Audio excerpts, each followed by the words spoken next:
everyone. In this video, I'm going to walk you through this week's assignment, a couple of options for completing it, and some resources to help you along the way. All right, so this assignment is to create a rough draft of your resume.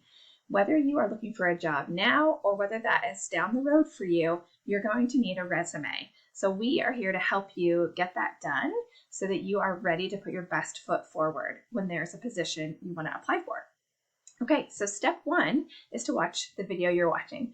Step two is to choose what software you will use to create your resume.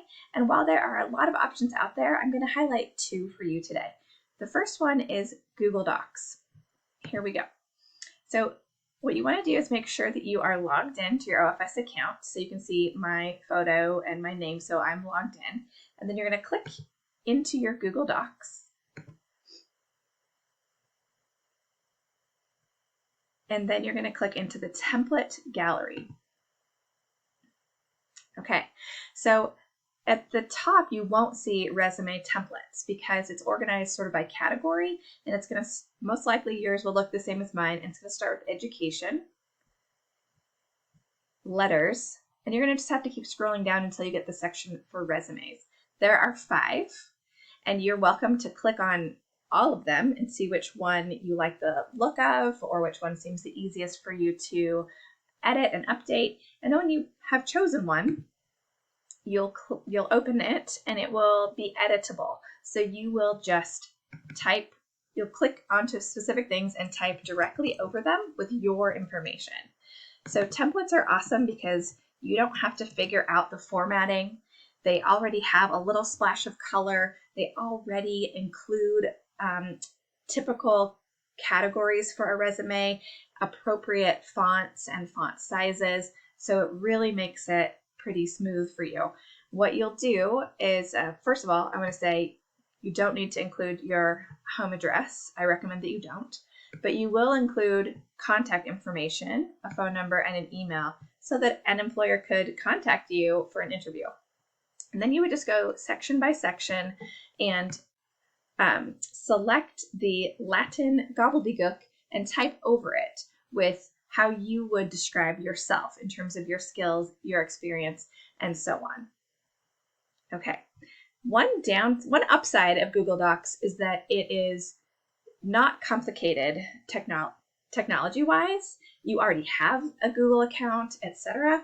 One downside is that the templates, the resume templates, aren't really designed for high school students. So let me show you Canva as another option. When you go into Canva, if you go into the resume section, you might have to search resumes to get to this spot. But once you're looking at resume templates, there are 10,050 currently available on Canva, which is insane. But watch this. If you look at this bar and scroll to the right, you will find this high school button. And the results will narrow down to 257 from 10,000. So that is incredible. Now, I don't want you to filter through 257 templates either. That's still a lot. And one thing that you'll want to look at is whether each template is free or whether it's pro. So right here, you see it says EDU. That's because I have an educator account. So this premium template is showing up as free for me, but it would probably come at a cost to you. So what I want to do right now is just give you one example of a Canva template that is free, that is set up for high school students. So here's this one. It's set up for a high school junior. Sorry, it's taking a second to load here. And what you would do if you wanted to use this one is you click customize this template, and then it becomes similar to a Google Doc where you just click into different areas to change it. So you can just click in here and type in your information. It is a little bit, it could become a little bit more finicky, because if you write more than the space they give you, it may impact the formatting. So this is where I caution students right here.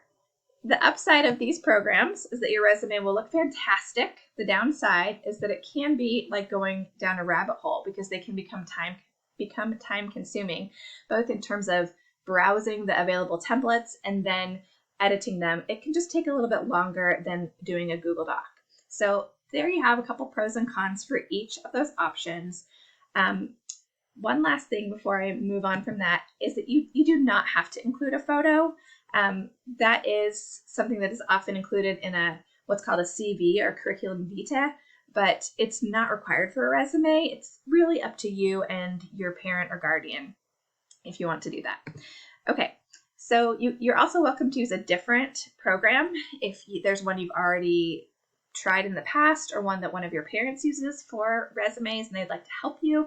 These are just examples. Okay, so after you've chosen your software, you're going to create your resume. You're going to need to give yourself a little time to do this because you're going to have to think through different categories like your experience, your skills, potential volunteerism, awards. So you're going to need to spend a little bit of time on that.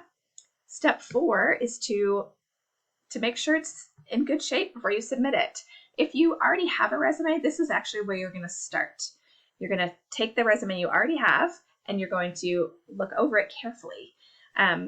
If you are creating a resume from scratch, I've included a checklist for you. This is from Indeed, and there's a video that I think is fantastic. I recommend you watching. But there's also, if you scroll down past all these ads, there's also simply a checklist of things to include. So you can use that when you're creating your resume to make sure you are doing it as you go, or after you've created it to double check yourself, to revise, to make sure you've thought about everything you could include to really put your best foot forward for a job that you genuinely want to be considered for. Okay, so you're going to read, revise, and edit. You can use the checklist.